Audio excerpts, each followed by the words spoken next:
You're listening to the DC Comics Chronicles, where we cover every adventure from the streets of Gotham to the skies of Metropolis and into the depths of Atlantis. With your hosts, Adam and the Emerald Enthusiast. Welcome to another episode of the DC Comics Chronicles. As always, I'm your host, Adam. And with me this week, it's not Donnie, the Emerald Enthusiast, because he's at his first Comic-Con, I think, since the pandemic, in the pandemic era. So I'm sure he'll give us, look, he's hunting for all kinds of Green Lantern paraphernalia. You know it, I know it. He's going to probably come home with a stack of stuff, and he'll probably tell us all about it next weweek. But to help me do this show, because I don't want to hear myself talk, and nobody else does either, we're bringing back a long-time member of our network. Travis, welcome back, sir.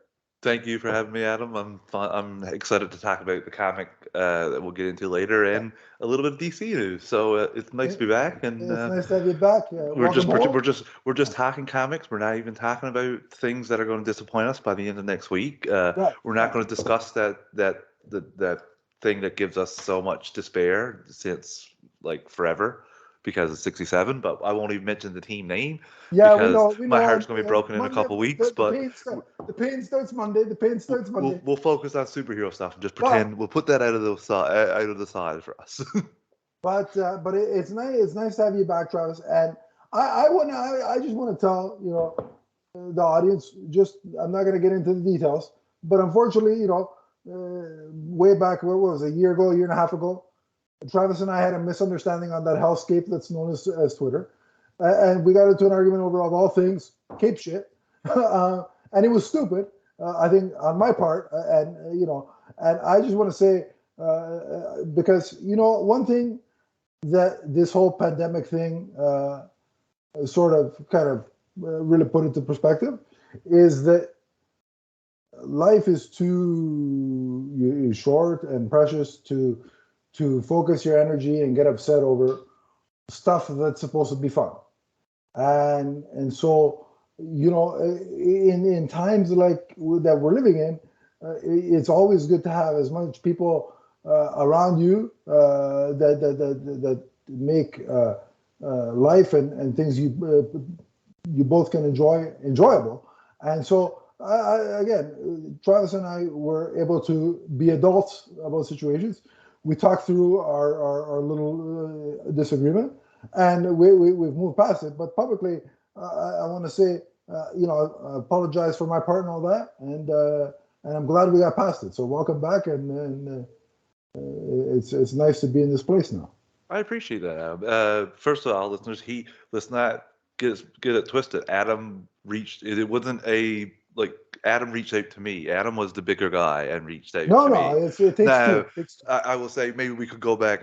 We would, if we went back and developed, maybe the argument was you were a little bit more hot than I was in the argument. I don't even really remember what was discussed. I just remember taking a break. Yeah. And I still followed you. I think I just muted you because unfortunately for me, I love the Snyder DC films. I also love everything else. Listeners want to make that known. I'm not a just Zack Snyder only film guy, but it sucks because a lot of the crazies would come out calling out to you and go out at you, and then me as a normal sane Zack Snyder fan used to have to see those interactions a lot, and I'm just like, first of all, those people are not a good representation of what I know of the fandom. Absolutely. Him and Scott are from DC Films Podcast, Shining Light.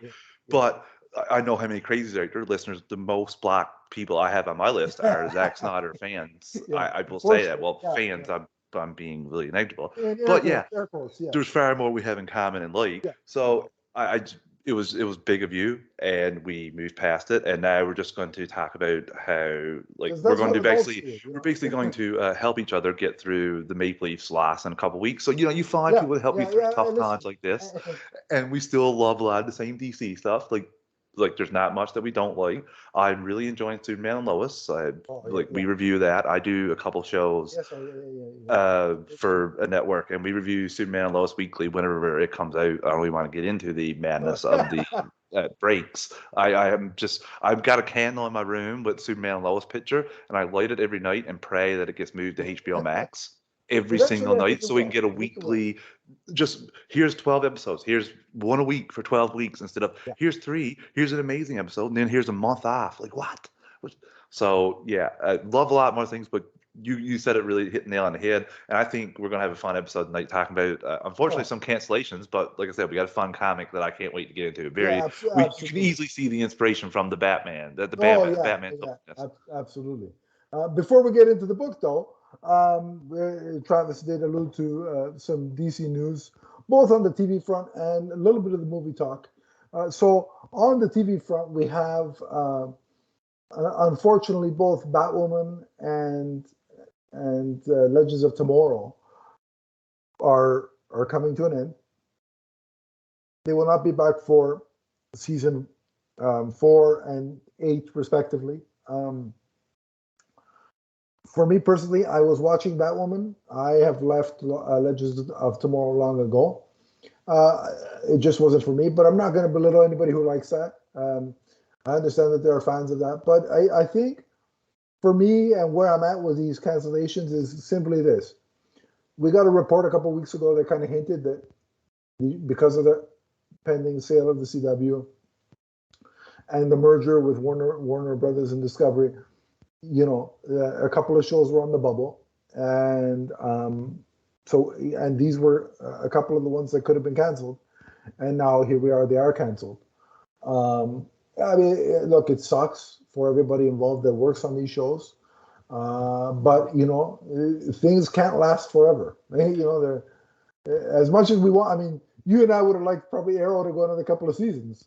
But not like I'm drinking out of an Arrow mug here, right? Exactly. But I am.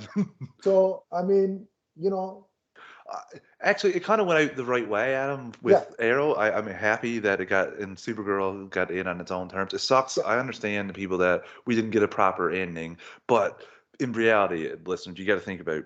Did you ever think Legends of Tomorrow was going to go for 7 seasons when we just started out with it? Because I didn't. I was shocked, especially at the middle of this series. Like season 1's my favorite season. So season 1 and 2 were great. I wasn't a big fan. I'm with you too. I stopped watching Batwoman after the Bruce Wayne nonsense, where they was that at the end of season 2, I think, that he came back. I think so, because we got Hush. Yeah, Hush. We got to see Bruce Wayne's face. He was Bruce Wayne. And I just didn't enjoy that whole thing. That kind of discouraged me from the show. It would have been and cool I'm giving up on The Flash. Yeah. The Flash is over for me too. So I think, really, Adam, too, you mentioned CW is not very profitable. And Netflix, this is not like, if Netflix buys The Flash, Netflix buys Supergirl. They buy the show and they air it when the show is over. They don't do that with Legends. In Canada anyway. I don't know about other places, and they don't do that for Batwoman. So Netflix we've already seen Netflix cutting back so much on so many things. They got rid of their animation division. They've cut out some shows that don't want. So chances are they weren't extending we'll purchase another season of this show for money, and that's how they make most of their money is with these shows. It's not from live showing. It's not from live viewers and advertising. It's from selling out the rights. So it's basically a number situation. And David Zaslav said as much about like looking under the hood of some of these projects and seeing the ROI, which is return on investment. Right. So it's sad because some people, like Adam said, I don't want to poo-poo on people that were fans of these properties because I was not at the end, but there was clearly a lot of representation for minorities and like different LGBTQ and different religions. Like there was a lot of representation, especially from Legends alone, I'm just thinking of. So it sucks for those people. But like Adam said to me too when we were talking, I don't know if that'll be the only like that. Hopefully that's not the only representation. Like hopefully we get heroes on the big screen too, like that as well. Yeah, that representation doesn't have to stop because those two shows. But we do have to acknowledge that CW did do quite a good job over the years of. I was impressed with how far they went, like the first like gay superheroes, trans superheroes, like everything. And I got to say, I give them props for that because this is cable network too, so sometimes it's not easy to sell that show across. And also just remember that like CW still has to field a season, a schedule next year, and so we do have that Gotham Knights show in development. And I think that is gonna get picked up just because. We've already got casting for Two-Face. The guy they cast as Two-Face is a CW superstar. I don't know if I'd put that on my resume. No, but the guy that played Castiel in Supernatural is playing Two-Face. So that pretty much, once they cast him, I'm like, yeah, this thing's getting picked up, not pissed off. I don't know where this leaves Justice You, that Diggle-centric show. I haven't heard anything about that since it was announced, so I don't know. I mean, with the cancellations, I'm not hopeful for it. But who knows? You could start a show where you don't have to pay people top salaries. You can bring in relatively newcomers for the people in the school, and Diggle is only the only guy that got to have any sort of contract. So, and again, I think like if the CW does get sold, and because it's not a guarantee yet, but if it does get sold, I foresee the more popular DC shows like Superman and Lois. I think Stargirl is another candidate. I will say people watch it with Stargirl because they're lumping it in with Superman, Lois, and Flash for being renewed, but it's not renewed for another season after the one that they're filming right now. Renewed, but for season 3. Yeah, which is going to come out this summer anyway. We're going to watch it this summer, which is good for content for DC fans.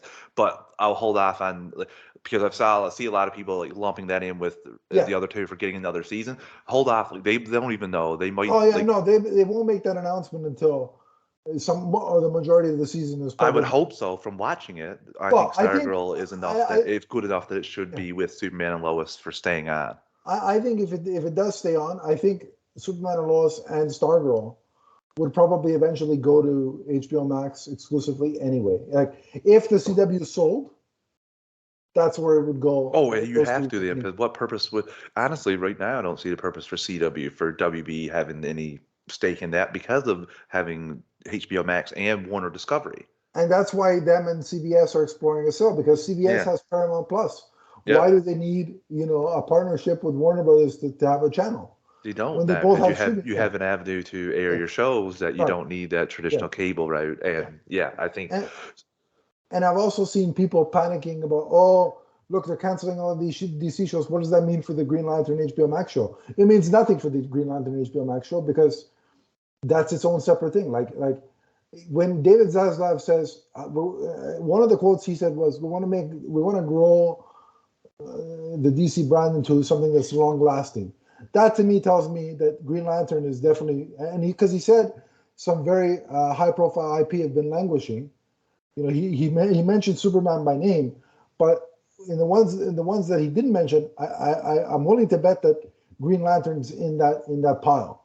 And so I hope so. I hope he's not foolish enough to think that like Space Cop and stuff is thinking like, I don't want to touch that. It's too out there. I'm like, no, come on. We're building that way. We're getting towards that. And also think about it. Like people that are, why is it taking so long? Well, here's a couple of things. Like what they're trying to do with that Green Lantern HBO Max show, they're building a universe. Like we're talking about 4 or 5 Green Lanterns and going into space. That you don't create that overnight. Like that's not something that it's announced on a Monday and 2 months later, hey, we're ready to start. It's like, so it takes time to build that. It's been. I will criticize DC a little bit. That show has been in the works for it's been a while, 3, but also 4 years, and we haven't got a pandemic, right? start filming yet. So that slowed everything. The pandemic slowed everything down. Oh, 100%. We still have a backlog of stuff from like 2 years ago trying to get out. Yeah. So let's just. I will say one thing. I want to put this on the record for your listeners.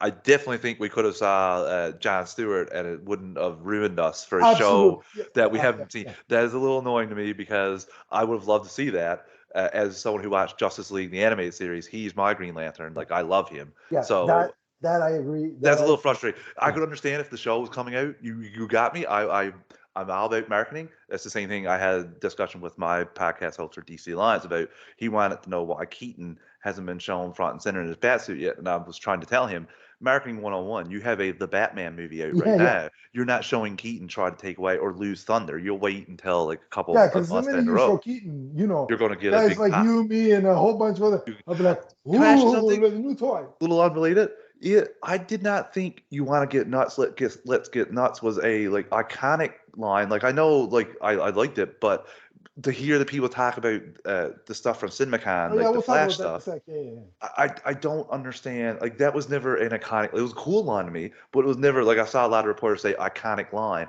and I never, until I saw memes about it, I never thought it was that iconic of a moment. Like, the I'm Batman, that was iconic.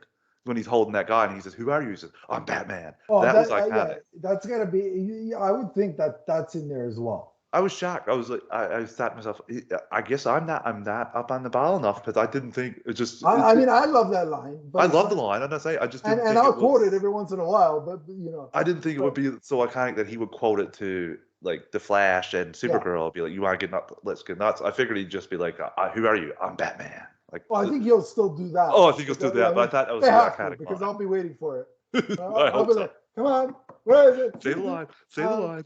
But no, like, so yeah, I totally get why they haven't shown Keaton yet. Oh, 100%. Doesn't mean why. Doesn't mean I don't want to see it. Can't wait. But I understand why. People freaked out over a mural that leaked for Batgirl. I was one of them. I'm like, oh. People are like, Batman. Like, so imagine when you drop an actual photo of him, people are going to be like, "Oh my God, it's Batman. He's back." So I mean, we'll get into that in a sec. But yeah, in terms of the shows. Look, it's understandable. It's unfortunate, but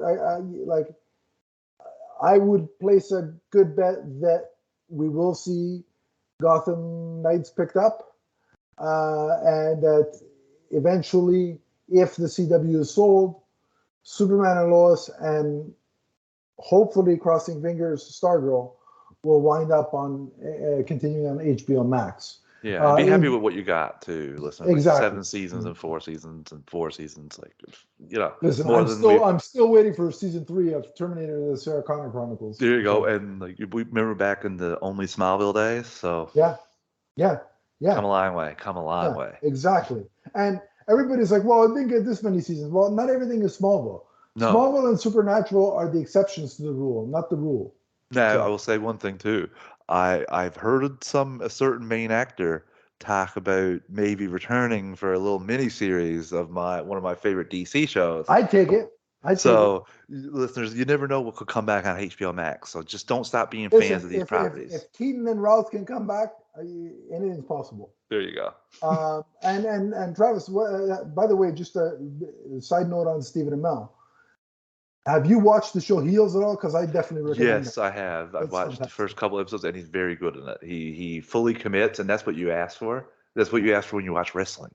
Like, not only as a wrestling fan, I absolutely love it. I just finished it, I think it was 2 weeks ago, and I think the last episode I watched, I have a couple left, was the CM Punk episode where he came as oh my God, what was his name? Oh yeah, you have about 6 or 7 left. Yeah. What was his name?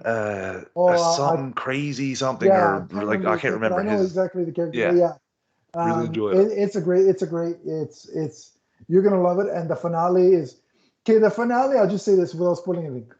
When I was watching the finale, I got so wrapped up in the wrestling portion that it felt like a WrestleMania. They always talk about a WrestleMania moment. Yeah. It felt like the ending felt like a WrestleMania moment. Oh, that's pretty cool. Yeah. I'm excited. To check that out. Great. That's on the list, but Jack Reacher too, that I really wanted. I'm so thankful. Thank you for reminding me. I got to catch up on that. So thankful Alan Richardson. Alan Richardson got away from Titans to. There's so much content that who the hell has time to complain? You just go to the next thing, Adam. You just go to the next thing. That's the beauty right now. So in terms of movies, because we haven't talked about movies in a while.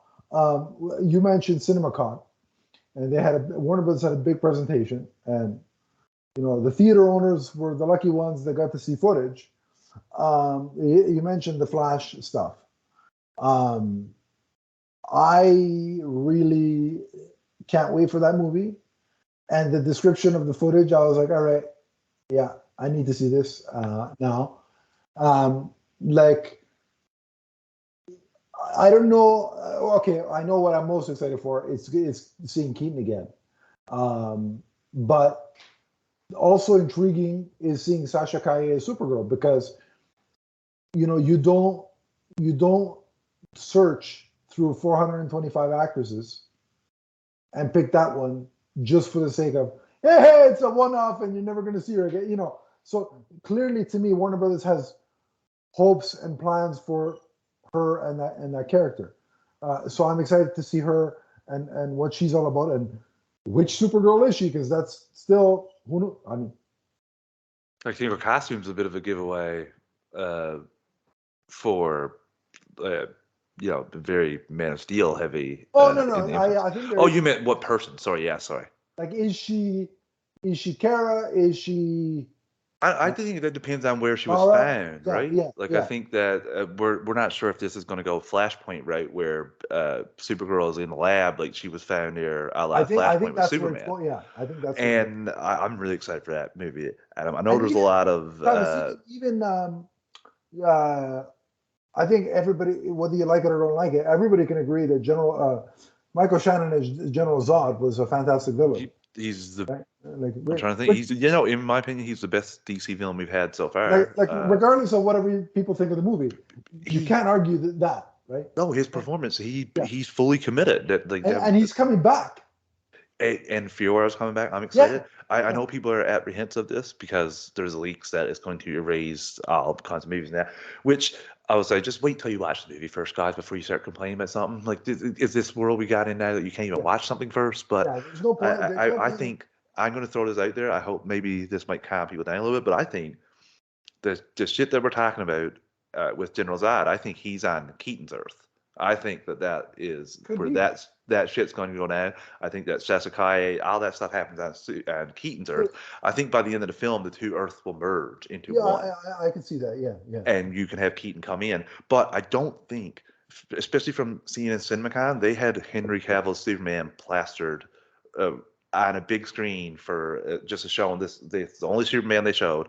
So what I think is you're going to have the events happen and bring them over. It might change, like Zod won't be dead now. Zod will be alive. You'll have some things change because the two Earths merge. But I still think that Henry Cavill will be Superman, and I would love it because I want to see Sasha Kai, I want her to be Supergirl, but I don't want Supergirl to replace Superman and never see Superman. I think that's the wrong thing to be doing. Yeah, regardless look what Marvel did with both Black Widow and Hawkeye. They basically, here's another version of that character for another generation. Here you go. Here's Olenna. Here's Kate Bishop. And here's the other one Avengers there. Like, Hawkeye's still there. Hawkeye can be a reviser, can help her out. And that's what I want to see from Superman. No, I don't want to see Superman steal Supergirl's thunder, but I would love to see Superman there as somebody that Supergirl can lean on at times and go and talk to. That's the stuff that I don't want to miss, but I also want Supergirl to, like, I'm really excited to see, because like you said, they definitely have plans for her post this movie. Like, I hope we get a World's Finest with Supergirl and Batgirl. I want something like that. That's my jam. That's in a day and age where like, look at what Black Widow did. Look what the first Wonder Woman did. Look what Captain Marvel did. You throw that movie on there, and it's, I know BVS didn't do this, but if you did remember the DC animated World's Finest? Yeah. Oh, if you did a spin on that with Supergirl and Batgirl, that's money. Well, they essentially did a version of that with Batman the Animated Series too, where Supergirl and Batgirl got together and teamed up in the third season of. Was it in the third season of Superman in the Animated Series, or was it in? So. I think it was in Batman the Animated Series, like the new adventures of Batman and Robin, or something like that. It was. But that's money, Travis. If you do that. Oh my God, yes. And it doesn't. You don't have to spend a whole lot. You don't. Like, the technology's getting better. Honestly. That's the one frustrating thing about the lack of Superman. Man of Steel, the action and CGI is still just as good as anything I see now. Like, it's still that good. There was nothing wrong with the CGI or the action. And I'm sure the money has gotten better. Like, the technology's gotten better, where it's not as cheap, not as expensive to do these things and take as long. Yeah, because they have that, what's it called? The volume technology? That could save a lot of money. Yes. But my thing is, look, here's my stance on since you brought it up. I agree with you. I think the Earths are going to get merged. Now, I've always said that I have two caveats: that if they bring Cavill, if they can work out a deal and can bring him back, fantastic, great. I'm on board. Just as if see, here's where, when people confuse me as a hater, they don't understand where I'm coming from. Had all this stuff shaked out and they said, okay, Ben Affleck is going to be the role that Michael Keaton's taking on in future DC movies, right? He's not going to get a solo movie, but he's going to be a mentor. Had they announced that with Ben Affleck and he wanted to do that, I would have been He didn't just as want to do happy that as though. I am with King. He wanted to break. He wanted to give up the character. Like any sane normal person is not asking for the Batflick movie because he wants to break. He wants to give up. That's so fine. If he wanted that, Henry Cavill does not want that. Henry Cavill. I would have been a cheerleader. I would have been, hey, good. And so if they can work out a deal with Cavill, money wise and all that jazz and schedule wise, and he comes back, great. I'm on board. When you hear him speak about the character, especially where he wants to take the character, he doesn't want to kill anymore. He wants to learn from his lessons and wants to be this beacon of hope. 100%. You're like, yes, give somebody else a chance to take Cavill and do something with it. So if they can make it work and he comes back, I'll be 100% on board. If for whatever reason their negotiations don't work out and they need to recast or reboot Superman, I'm all for that too. Same, I'll watch it. How many times have I said this to you, Travis? Years ago. Character's bigger than the actor. I know it's true because it's true. It's true. It's true. And so. Tell Marvel fans that about Black Panther too, please. I feel sorry. I feel so bad for the poor bastard that, excuse my language, that has to replace Hugh Jackman as Wolverine. Oh yeah, that's not good either. But so if they have to reboot and recast Superman, that's fine. It is what it is. I'll support it and hopefully the actor does well. But I think David Zaslav saying, he basically said, we got to bring Superman, we got to revitalize Superman. But you had Superman sitting in the corner for like 9 years. What are you doing here, David Zaslav? And to me, it's just,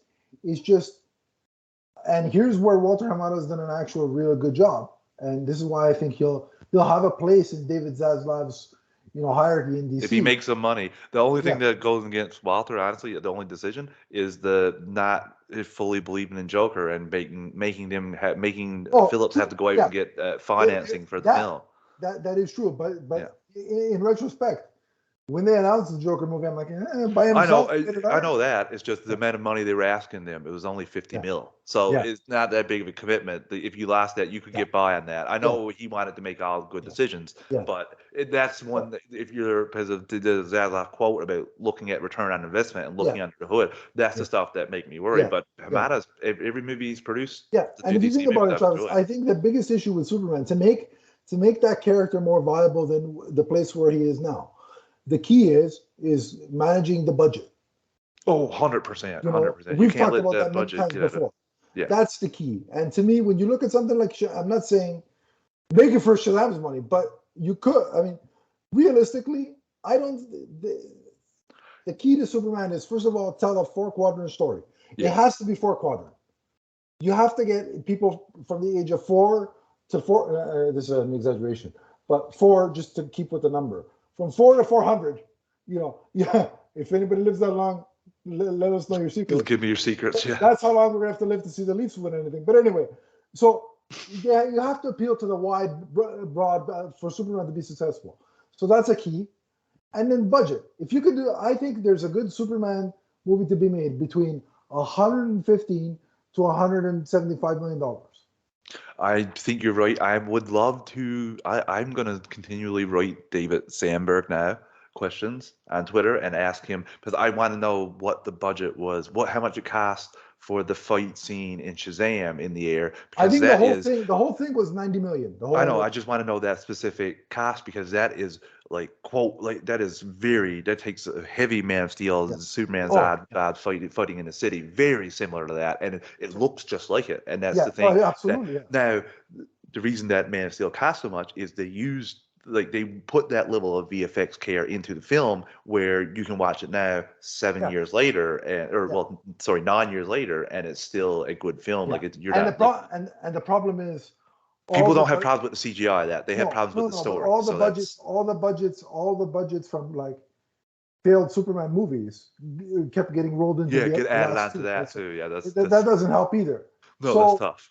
So that doesn't help either, right? But that Nicholas Superman, bam. No, that actually went on Brandon Rouse's budget. Went to the Superman Returns.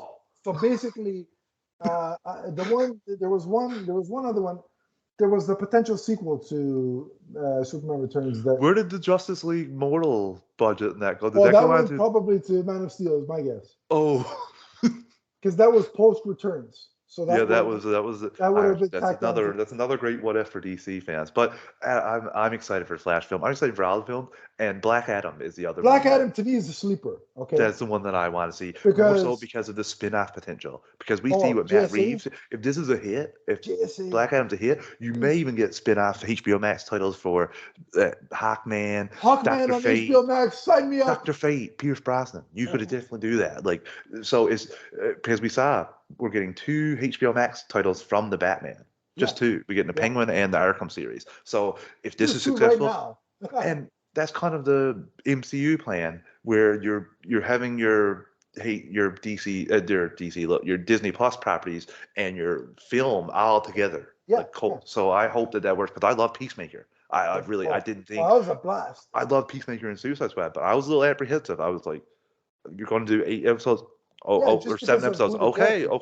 I'm here for it because I'm a DC fan, but I'm a little. I don't know." And after that, after the opening scene with the dance, you got me. I mean, so Black Adam, and look, I've always said the spin-off potential. You're right, is great. JSA, Hawkman, like you said, Dr. Fate, it's all there, but just on the face of the fact that it's a superhero blockbuster starring The Rock. Now, say what you want, but Rampage was not a good movie. No. And yet still made money. And yet domestically it made $100 million. Why? Because of The Rock. So if The Rock can have Rampage make $100 million, Black Adam is going to be a success. He does even better overseas. Like Rock is because he looks like he's like something out of a comic to them, and then when they see him in Black Adam, get out of town, get out of town. So that's a moneymaker, and that's a sleeper that people are sleeping on, I think. Same. And I think what I want to address, because it's a hot button issue. They showed Shazam! Fury of the Gods footage. They said it was a lot of fun and very heartwarming, which is great. Continues the tone of the first film. A lot of people are worried because it's now releasing a week or 5 days after Avatar.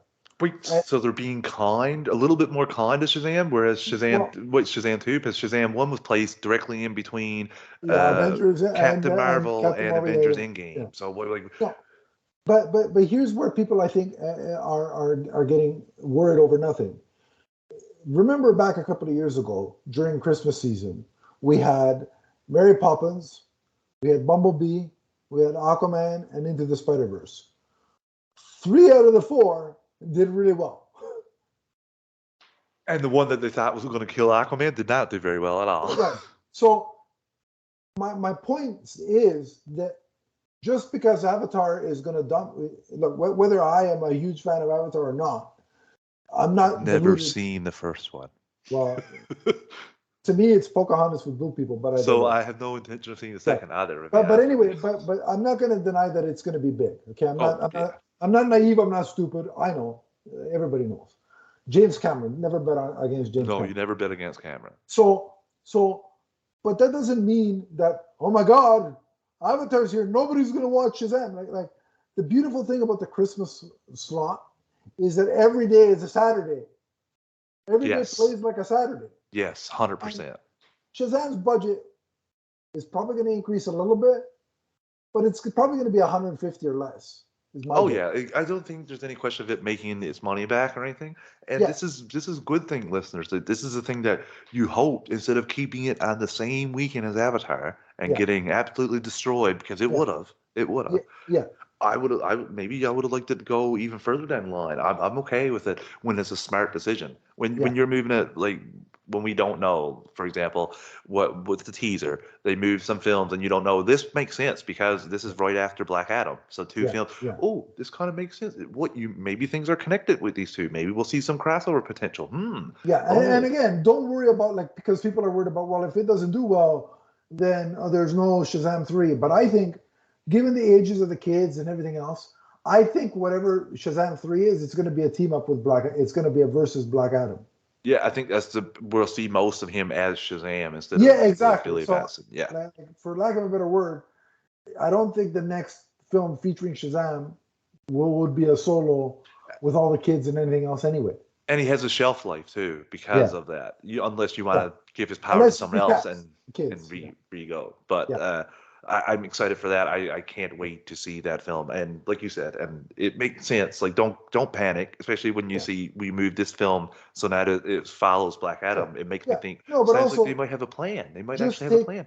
just take into account, and this is what a lot of people are missing, is during that 2 or 3 weeks of the Christmas and New Year, the blockbuster films play like every day is a Saturday. So Yeah. let's not. There's no need to panic here. It's not the middle of October, and we're scrounging for box office potential. Let's wait until Avatar makes 200 million domestically before we panic about it making more than Shazam in its second week, because still don't think it will. I think that it's going to be. I don't think it's going to be the hit. Although I'm going to take that back because Disney is behind it and is the machine. If it didn't have Disney, this was just its own Fox, thing, then I'd be like, well, who knows? But Disney's like the machine of marketing. So let's just relax. I'm sure Shazam and Fury of the Gods will be fine, and if it gets good reviews like the first one, that even bodes well for it too. That'll help. And like Adam said before, let's hope the marketing team and the people from Shazam and every other film, let's hope they're starting to communicate, because I said that off air, right? But we don't need a teaser put in front of the Batman to gear us up and then bump us out. I was so excited when I saw that teaser especially after you watch The Amazing Batman. You're like, oh my God, we got 4 more DC films this year. Are you kidding me? Like, this and then is you awesome. come home and look at the internet. Oh, okay, never mind. Why did you take that out? You knew this was the announcement was coming. Like, why did you leave this in there? You just wanted to. You sons of a guns. But no, it's like imagine you go downstairs Christmas morning and you see your present under the tree, and then right before you open it, your parents take it away.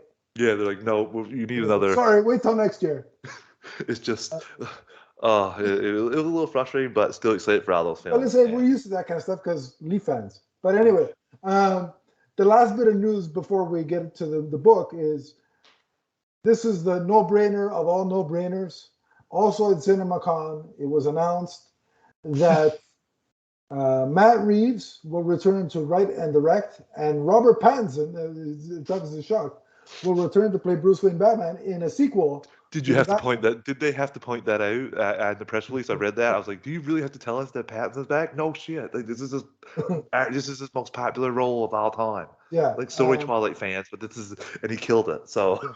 And so, I mean, the fanboy in me is like, can I have it like tomorrow? But obviously, realistically, I know it's going to take, let's be honest, probably till 2025. Yeah, but even that's fast, because we know how quickly he put out the first one. We got that teaser trailer for Fandom a couple years ago. You mean that 20% done? So, and that's the beauty thing about this Batman world, is not VFX heavy. It's the problem you have when you put Batman with the Justice League. You got to get a bit more fantastical. There's got to be a bit more CG to his stuff. But when he's by himself, you can grind him and you can make those movies faster. Yeah. So I mean, like, but even if it is 2025. Keep in mind that we're probably going to get the Penguin series in 2023. The Arkham series will probably be in 2024. Yeah. And then, boom, the Batman in 2020. And that's how you plan a universe, folks. Yeah. For the people in the back, that's how you plan a universe. Yeah. Let Matt Reeves and his universe rock, and we'll be here for it. And we've got the animated series, the Cape Crusader, Batman, Cape Crusader. Which Matt Reeves is involved in.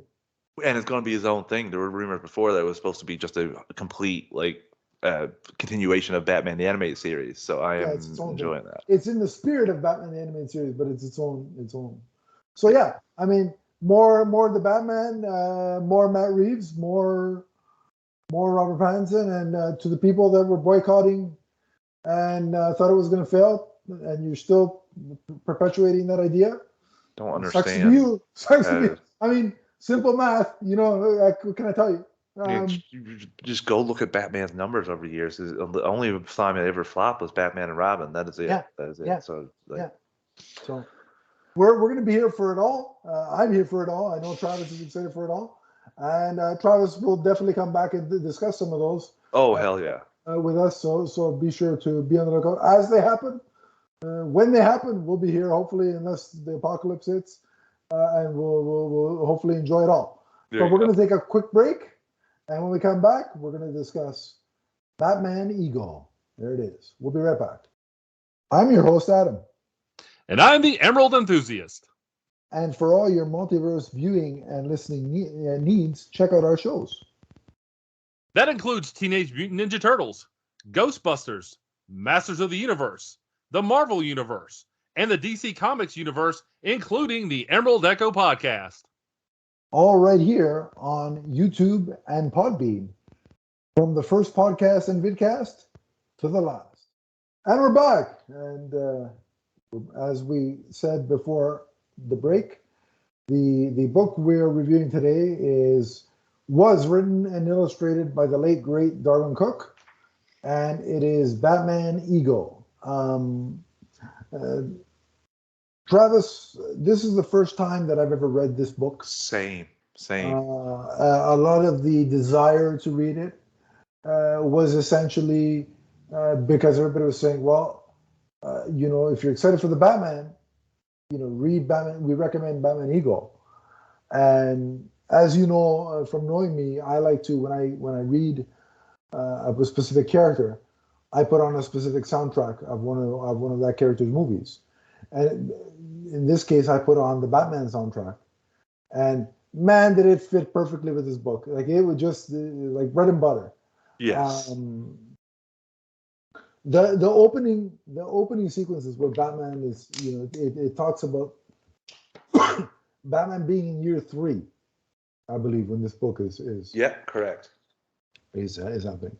So in my mind, in my head continuity, my head canon as an old acquaintance that we both knew one time or another a long time ago, who had an obsession with Klana, used to say, in my head canon, we put it between, I put it, so if I was going to do a reading order, I'd do year 1, Long Halloween, year 2, and then I'd read this. That's good. That's actually good. When you think about it, that's actually a good way to do that. And I love his suit in this too, by the way. Yeah. Very Batman the Animated Series. Oh, absolutely. The whole art style. But, so he's chasing down, the Joker and one of the Joker's sort of underlings who basically stole cash from him. 400,000, I thought it was. Yeah, I don't know why you would want to steal from the Joker. That's the dumbest idea ever. He's going to get you back. It's like, it's not smart. Joker's the kind of guy that he'll come for you 12 years down the line when you're like, he'll think about it on a Friday out of nowhere. Oh yeah, remember him? Yeah, I'm gonna go kill him now. And that's what that criminal had thought about. Yeah. After the fact, and so he tried to commit suicide. He wanted to. He did. Yeah. The word got out. He helped Batman. And because he was a informant essentially, and the word got out, and Joker found out. So, the messed up thing about this book: not only did he kill himself, but before that, he killed his family, so Joker would get a chance to. Joker gave the warning. He said, "When I get out, I'm coming to pay you a visit, and it's not to bring Christmas cakes." So I probably would have called Batman and said, like, "Dude, can you just come here and like just wait for the Joker for when he gets out? Even if he's gonna kill my family. Just wait here, yeah." No, instead he went a rather extreme route. I'm not going to give you a chance. Okay, might never get a chance, but yeah, that's a bold move there.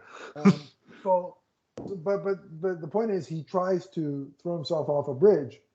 Batman stops him, and then he says, "I'm just going to shoot myself." Yeah, and very startling for. So Batman, the rest of the book, it was very sharp. You know what? Considering the art style, because I'm like, oh yeah, Batman the Animated Series kind of. Yeah, I'm like, oh look how cool! Oh God, no! Like, wait a minute. What have you done? and so then it goes from Batman the Animated Series to Joker level seriousness real quick. But the rest of the issue is Batman grappling with his inner psyche. Very introspective. And it's really poses the story poses the question of, are Batman and like Bruce is struggling with the idea of Bruce and Batman being two separate personalities, almost like he has dissociative identity disorder. Yeah, I was going to say, it's very fitting that Moon Knight is on the go right now. Yeah. And this essentially, the Batman character or creature in this story wants the same sort of scenario where let's just you be Bruce Wayne, do your Bruce Wayne you things. date the girls, you donate to the charities. But when we're Batman, you let me take control and you take a back seat. And Bruce is like, don't think that's the way this thing's gonna go here. What are you gonna do? Like Bruce kind of rationalized and said, all right, if I take a back seat, are you gonna kill me? Well, that's the first thing. Yeah, he's like, the Joker needs to pay for justice. We should like Joker. Yeah. And he's like, yeah, but we're not killers, right? That's the thing too. It's a beauty because you can see both sides of that argument with Batman's choice. Because yes, he is not killing, but in effect, you're a little bit directly responsible when Joker breaks out. Every time he breaks out, yeah. No, I wouldn't say directly, maybe indirectly responsible, but you're still like not. That's why Punisher and that. But then if you create Batman, when does that line stop? Which I thought was a good thing in Crisis that they looked at. If you kill Joker, if you say just Joker, it never is just one. It'll go and go and go. That's the problem. And you'll need some sort of drastic thing to spurn you out of that. So I love this, Adam. The way that the Batman actually looks too. He's so terrifying in this. Very monstrous. There's a shot that he did, and the backstory with him saying like, "I've been with you all your life." That's the part I really love because in doing that, I love it because it shows us the origin, but in a different perspective. Yeah, like it shows us leading up to the moment of the murder of the Waynes, but also Travis, if you look at it, like you never directly see just a shadow, just a shadow at the very end. The perspective is on young Bruce Wayne all the time, and before that moment, they show you the lead up, and they show you Christmas, and the Thomas and Martha buy Bruce the Zorro action figure, which is cool because they bring back the Zorro element, which I'm a big fan of Zorro as well.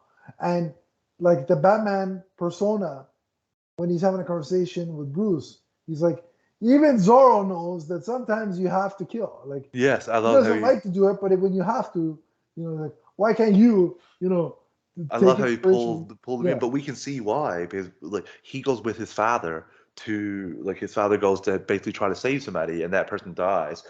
Bruce sees that and basically asks his dad. That's a very heartfelt little thing there where he says like, I'll be there for it. Like his father explains to him in death, like people have a time. And what every parent says to their kid is, our time's coming. Our time, everyone has a time, but our time isn't for a long time. We're going to be around you for a long time.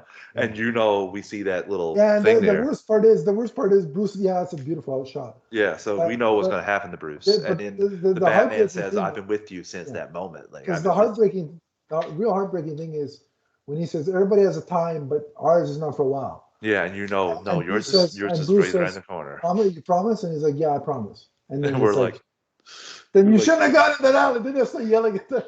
Why didn't you just call a cab or get a limo service for the love of God? Every time I see that scene, it's like, don't go in there. Don't go in there. Well, this is what happens when rich people don't act rich.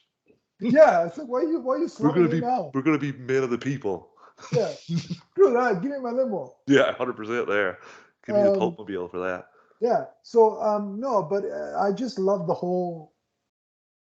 And again, it gives a reasoning other than just like, it gives the whole thing is like, because the whole thing with Batman is, if I go over the line, I become no better than Joe Chill or the villains that I put away. Yeah. But they add another layer to it when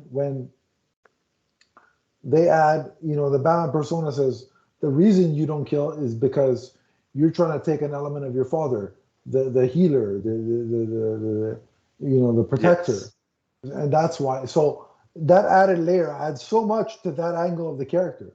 And what surprised me was the Batman saying, like, you want the celebrity. You like the celebrity of it. And I'm like, I don't think you know Bruce Wayne at all, Batman, if you're saying that.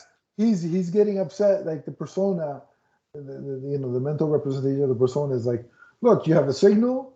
You have a partner in Commissioner Gordon and Robin. Well, he was like, I wasn't even speaking about Gordon. I was talking about the boy. Yeah. Which is another nice touch we find that Robin's here too. You leave him out of this, right? Like you can. And then we don't get him anymore. So I thought that was cool too. He's just said, but also the cool thing is with that little line is, as a longtime reader of Batman and that mythology, Bruce has a point, but so does the Batman persona. Like, Oh, 100%. That's the All the endless Robins to a debate. degree, all the Robins to a degree are a little bit mentally screwed up. Because a lot of it because of Bruce. A lot of it because they hang around with a guy and they go beat up at night and they go beat the crap out of criminals. So, I mean, I can see the beauty of this book is that you could see both perspectives. Of Yes, both. it's very nice like that. And like you said, the parent stuff is such a fun touch to see how he just goes down that rabbit hole. And the example of Harvey Dent, I love that as well. Oh, yeah. Yeah, because I'm hoping we see that I hope we see that character in the next film. And he's taunting him. He's like, "Look, I got one of the, I got this from a friend of yours," and you see the giant penny, right? It's like, yeah. So the Batman persona is taunting Bruce Wayne. It's like, and I think we got a cameo from Dr. Hugo Strange at the beginning, right? Yeah, well, they show Hugo Strange. I love Adam too. That before he goes into this, he even questions like, is this Scarecrow? Am I drugged? Yeah, I so like that. I do love that too. Another little callback there, and it's just he's wrestling with this entirety, and we both know what the ultimate decision's going to be. He's going to have to take control and be both Bruce and Batman. Yeah, and we kind of saw that.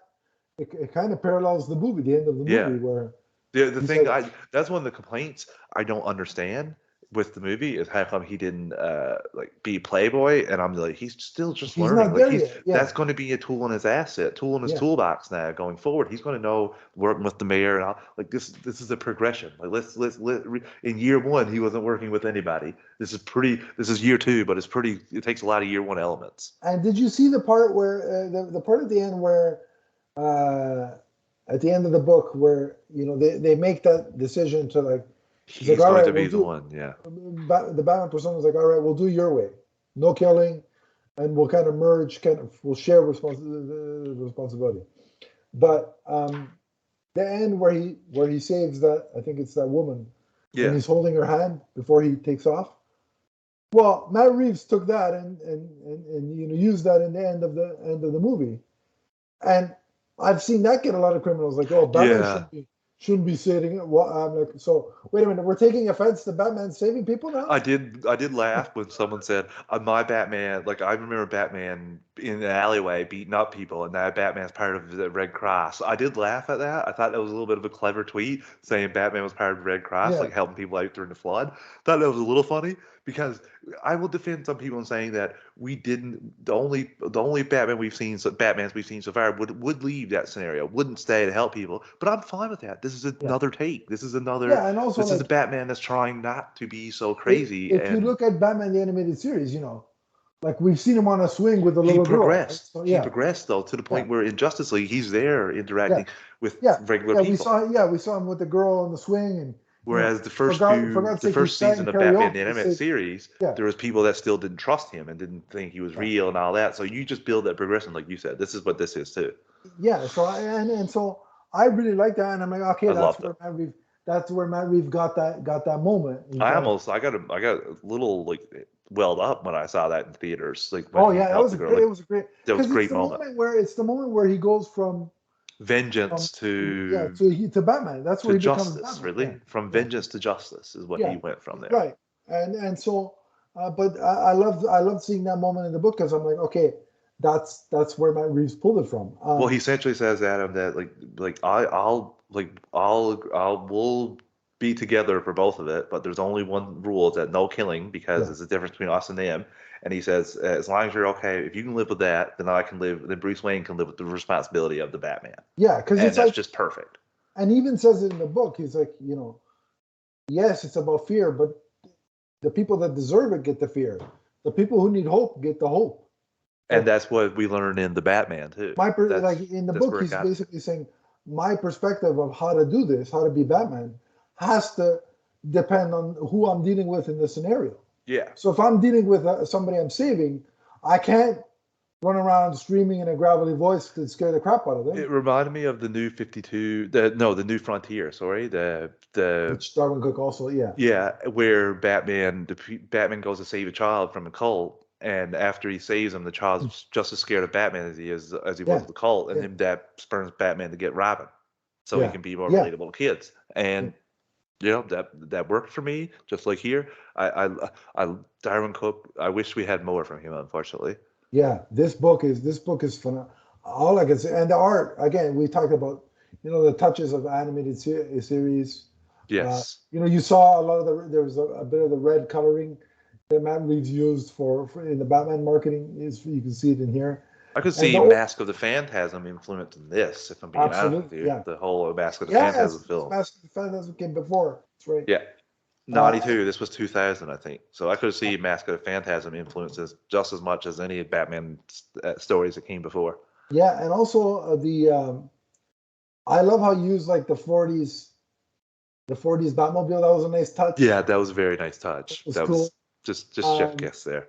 And again, the thing that stood out to me is that depending on the scenario of the book, Batman was either drawn as, superhero Batman that we're used to, or monstrous Batman. Nightmare Batman, basically.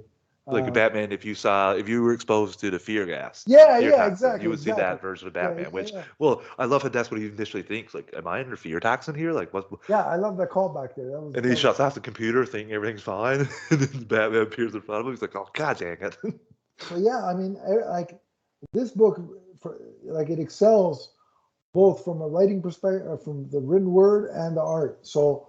Is there anything specific that we haven't talked about that you want to mention? No, I think we nailed everything. I just want to say that this book moves at a really good pace. It was short. Yeah. I was surprised, but every page, there's a lot of story going on, and it really works. Like, I was okay with it where it ended, too. There's a couple other stories in this book. I don't know if they're related to this. I got to read a little bit more. There's a couple other stories here. Let me just see. There's Here Be Masters. There's Gotham Adventures 45 and 50, and Catwoman. Yeah, I think they're all separate. I think they're just put in. So yeah, I think they're just put into ad because this is such a short story to get it into hardcover mode. If they want to sell it at $20-something, they got to do more than 64 pages. That's not what they sold it to me for. $3. That's awesome. Yeah.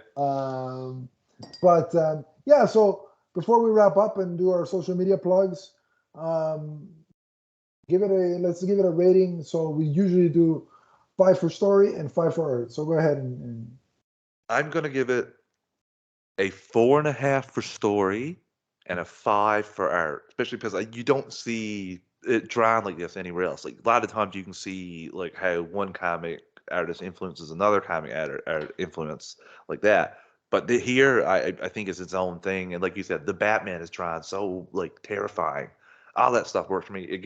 It's not my favorite art style, but it's a rare art style that I can appreciate and really enjoy. So yeah, it gets a 5 and a 4.5 for story. This story was, even though it was short, that's how you do a introspective Batman story and keep me there the whole time. Keep me interested. So bravo, both sides there. My rating is pretty much exactly the same: 4.5 for story and 5 for art. The story was short. Just wanted more, really, to be honest with you. That's the only criticism. It leaves you wanting more, but also it makes you feel complete. Like it's complete and it's well paced, and you never feel shortchanged, right? That's the good point. Man, this really would have worked if it would have been longer. You feel like I wanted it to be longer, but it still worked at the length that it was. And it really has a good understanding of Batman, but also gave us a new perspective on Batman. And for a character that I've been reading for a long time and have been exposed to for a long time, to get those new little wrinkles to the mythology are appreciated.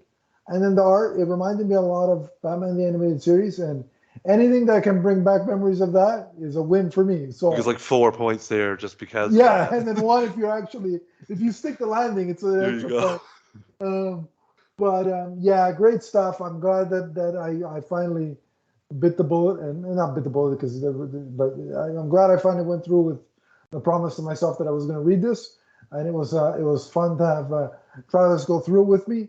Part of me wishes I did read this before I watched the Batman, though, because it would have added a little bit more to me in his inner monologue parts. It would have added more for me, to be honest with you. Yeah, I'm excited to go back and look at that film now after reading this book. Absolutely, and I'm probably going to watch it again for sure soon. I think I'm watching it this weekend, so yeah. Yeah, me too. Yeah, that's the plan. But before we get out of here, Travis, give us your social media plugs and where can people find you. Tell us about all the different shows you're on for some of our viewers and listeners that may not know. Okay, well, you can find me on Twitter at Travis_156. You can drop me a line. We can chat about DC, Marvel, anything at all. I love pretty much everything. Just don't come at me with Maple Leaf sucks things yet. Give it a couple weeks first. Give it a couple weeks. Give it a month because we're gonna need a depression period. I also host 2 shows on the Geek Ultimate Alliance podcast network. DC Alliance, we go live on Mondays on YouTube and the Geekverse YouTube channel, 9 p.m. Eastern Time, and that drops in your podcast feeds. On Tuesdays, we have our own podcast feed, DC Alliance or Geek Ultimate Alliance. Either one, they go on both of those. If you just want DC content, subscribe to that. And I have been doing the show, this superhero discussion, since I've known you. Yeah. It changed a little bit. First, it was just on my own phone with the anchor. And as I've progressed, it's to the point now, it's 100% on animation because I find that animation doesn't get the love it deserves. We review an episode every week. It's just me. I have guests, but I've done all Batman the Animated Series, all Superman the Animated Series, Rick and Morty, 2 seasons of that. Spider-Man too, right? Spider-Man the Animated Series is done. It was, I want to do a more deep dive of that. It was just season by season. That was when I wasn't part of the network. If you ever do a deep dive, you want me to have me on for some episodes? I will have you and Donnie on. I wish Donnie was here as well because I want to have both of you guys on to talk about Green Lantern, the animated series. Oh yeah, we're doing that now on our channel. It's great. I love it. We're reviewing Young Justice right now, and there was a great tie-in to Green Lantern, the animated series. I had to bring on a Green Lantern, the animated series expert in our network to talk about it. It's so fun. And I was doing Spectacular Spider-Man before that. Had the great Nico Caruso on. Oh, he's great. I love Nico. He's good. To talk about that. And I will be jumping back into that when Young Justice is over. There's like 5 episodes of Spectacular left. That will be covered. But that's about it, listeners. We also have a Patreon where we're doing content there. I do top 5s all the time. So check that out. I also will be on Marvel Alliance. I don't know when this comes out, but they're doing their Multiverse of Madness review. So we'll be going live for that. That's so much fun. So I don't just talk about DC. I get to talk about everything, and that's a positive thing. I love it all. So you know what I just discovered on your guys' network is that you have a Power Rangers show. So I'll be checking. Yeah, Ranger Alliance. Clay, he's my co-host for DC Alliance, and they're really excited about the Netflix Power Rangers deal. Oh, me too. They did a Patreon recording about, they were supposed to do it about the Power Rangers costumes, what they wanted to see. It quickly delved into touching everything about what they wanted for Power Rangers going forward. I'm excited about that. Like, I love the old Power Rangers. You know Nick Zednick, right? Yeah. Oh yeah. I had him on for a special Power Ranger episode that we did, the Green with Evil saga. Very good. Very good. Every time there's news about Power Rangers, Nick and I are going to get together and do a show, but it's going to be a very special, limited series kind of thing. The fun thing too for Ranger Alliance fans, the Clay does not like Jason David Frank because he had a very not good experience with him, and he's kind of a little bit of a dick sometimes. It's a little bit. So he didn't have a great experience, but we always like to make fun that the highest rated episode on Ranger Alliance was the Green with Evil. So we love tormenting anytime. Hey, that was top tier TV, my friend. Somebody sent a picture in the chat, and it was the Comic-Con they were at, and it was a gigantic ass line. It was like, people, you might not like Jason David Frank, but people come for him, and it was a gigantic line. They do. It's true though. But and there's this that I'm recently reading. I think they reviewed that actually on Ranger Alliance. I love it, Travis. It's so good. Oh, same thing with we were talking off here. The Last Ronin. We reviewed that on Patreon as well. I just finished the 5th issue, so I'll be excited to get together with the guys to talk about that. But Adam, it was so much fun. Thank you so much for just allowing me to come on to geek out about a book I didn't know I was going to like, but I ended up loving. And it was fun to talk to you about DC CW shows that at one point in time we reviewed. Back in the day. Back in the era, and we talked about Crisis, and we did a crossover. About Felicity too, so many times. We did the review of not Crisis on Infinite Earth, but the one before that, the one with the Dark Superman and Crisis on Earth X. Was that? There you go. That's the one. Yeah, there you go. Or was it? No, it was. No, it was Elseworlds. Elseworlds. Yes, yeah. So just.